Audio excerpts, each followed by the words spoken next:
જૂનાગઢના માંગરોળમાં ગાજવીજ સાથે મેઘરાજાની બેટિંગ છે। વહેલી સવારથી જ ભારે પવન સાથે વરસાદ વરસ્યો છે। વીજળીના કડાકા બડાકા સાથે ભારે વરસાદી માહોલ છવાયો છે। નીચાણવાળા વિસ્તારમાં રસ્તા પર પાણી ફરી વળ્યા છે।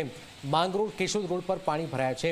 ઘૂંટણસમાં પાણી ભરાઈ જતા જ વાહન ચાલકોને ભારે હાલાકી છે। જિલ્લામાં વરસાદને લઈને રેડ એલર્ટ જાહેર કરાયું છે। કલેક્ટરે લોકોને સાવચેતી રાખવાની પણ અપીલ કરી છે। આપ જોઈ રહ્યા છો જૂનાગઢમાં સાર્વત્રિક જે વરસાદી માહોલ છે, માંગરોળમાં ગાજવીજ સાથે વરસાદ છે।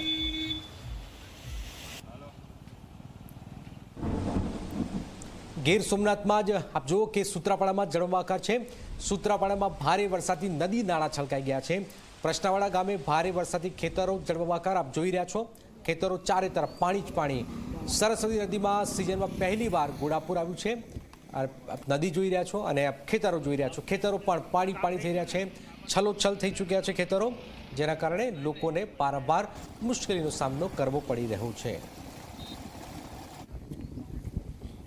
ગીર સોમનાથ જિલ્લો ગત રાત સુધીની એવી પરિસ્થિતિની અંદર હતો કે જાણે દુષ્કાળ પડશે અને ખેડૂતોનો જે પાક છે તે નિષ્ફળ જશે।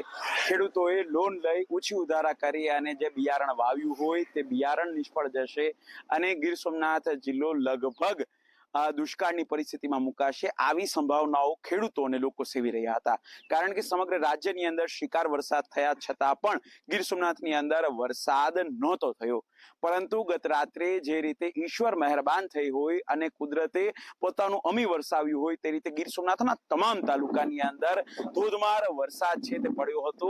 સૌથી વધારે સૂત્રાપાડા તાલુકાની અંદર અંદાજિત 12 ઇંચ જેટલો વરસાદ છે તે એક રાત્રિમાં પડ્યો હતો, જેને કારણે તમે મારી પાછળ જે દ્રશ્ય જોઈ શકો છો, આવા દ્રશ્ય સમગ્ર તાલુકાની અંદર સર્જાયા હતા। આ કોઈ નદી નથી, પરંતુ ખેડૂતોનો ઉભો પાક છે કે જે સમગ્ર પાણીની અંદર ડૂબી ગયો છે। આમ છતાં પણ ખેડૂતો ઉત્સાહમાં એટલા માટે છે કારણ કે થોડો ઘણો ખર્ચ થશે, થોડો ઘણો પાક નિષ્ફળ પણ જશે, પરંતુ તેઓ જે દુષ્કાળની પરિસ્થિતિ સેવી રહ્યા હતા તેનાથી તેઓ બચી ગયા છે। હું તમને પૂછવા માંગીશ, એક રાતમાં 12 ઇંચ જેટલો વરસાદ પડ્યો, પરિસ્થિતિ કેવી હતી?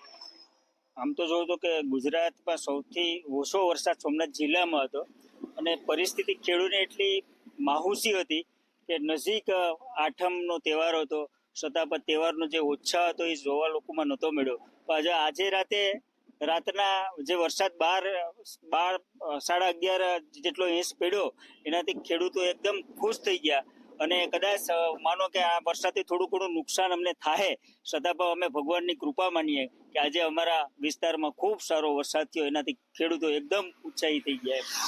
હું આપને પૂછવા માંગીશ, વરસાદની જે આ સ્થિતિ હતી, એક રાતની અંદર 12 ઇંચ જે પવન, જે માહોલ કેવો હતો?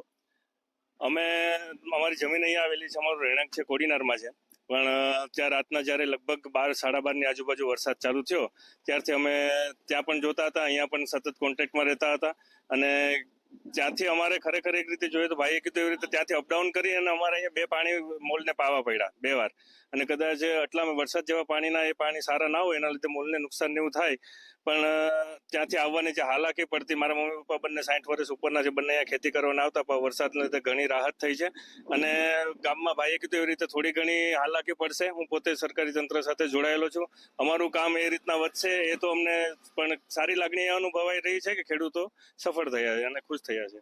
હું આપને પૂછવા માંગીશ, ગામની અંદર નીચાણવાળા વિસ્તારો હોય, પાણી પર ભરાયાના પ્રશ્નાવડાની અંદર બનાવો બન્યા છે, પણ ખેડૂતો એકંદરે કેવી લાગણી ધરાવે છે? ખેડૂત એકંદરે ખુશી છે, લાગણી ધરાવે છે, વરસાદ થયો, સારો વરસાદ થયો એની હિસાબે। અને વરસાદ થોડો લંબાત તો કેવી સ્થિતિ હોય? તો માણસ પરિસ્થિતિ બહુ ખરાબ થાય ખેડૂતને। પાણી તો હતા નહીં કુવામાં, પાણી હતા એ થોડા નબળા હતા, એટલે કે વરસાદથી પાણીથી થાય એમ નતો મોલ બાકી। ત્યારે ખેડૂતો એમ જણાવી રહ્યા છે કે જો વરસાદ થોડો મોડો પડ્યો હોત તો ખેડૂતો ખૂબ જ કપરી પરિસ્થિતિની અંદર મુકાવાના હતા, પરંતુ વરસાદ જે વરસ્યો છે, ખેડૂતોના તહેવારો બાદ પણ આજે જ્યારે વરસાદ વરસ્યો છે ત્યારે એમ જોવા જઈએ તો આજે જ ખેડૂતો માટે તહેવાર છે કે વરસાદ વરસ્યો છે, તેઓનો પાક, તેઓની મહેનત બચી જશે અને તેઓ પોતાના પરિવારને આગામી 1 વર્ષ સુધી સારું ભરણ પોષણ આપી શકશે। કૌશલ જોશી, ઝી 24 કલાક, સૂત્રાપાડા।